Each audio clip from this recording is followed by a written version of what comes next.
Good news una tama kapuso, pampagaan nga istorya. Ani ay usa ka lalaki miuli sa linibo nga kwarta nga halin sa usa ka bakery nga nasayop lang og hatag kaniya dihang mipalit siya og pan.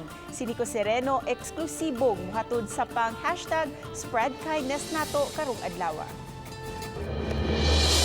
Dinhi sa usa ka bakery sa Dan SB Kabahog, Mandaue City, mipalit kaganihang buntag og balig 300 pesos nga pan si Deneve Arojado. Hilabihan ang iyang kakugang dihang lakip sa nahatag kanila ang dakong kantidad sa kwarta nga gisulod sa bulsita.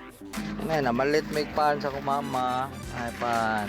Na, ang gihatag sa tindira, mga kwarta. Muabot 40,000 pesos ang balor sa kwarta nga halin di ay sa bakery. Pinaagi sa video call na hinabi namo si Arojado nga nagtrabaho isip usa ka driver. Wa gyud siya magdahom nga lakip sa nahatag kaniya ang halin na di ay. Ilan ako na itong kuhandaan kay kuhan nga ito nila, i-deposit or asa ito nila ikuhan mo itong gibutang nila sa lamisa.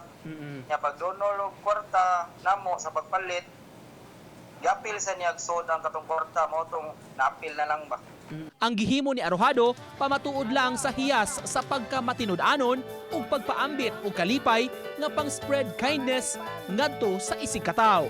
Pag siya ka ang tindira, kay man siya ka kuhan gid kasi iyang nadunulan nga customer nila ba. Kay sa pagpalit na mo, naam sila inipalit gud.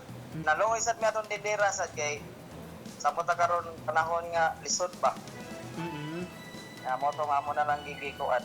Uban ni June Solon, Nico Sereno, Balitang Bisdak.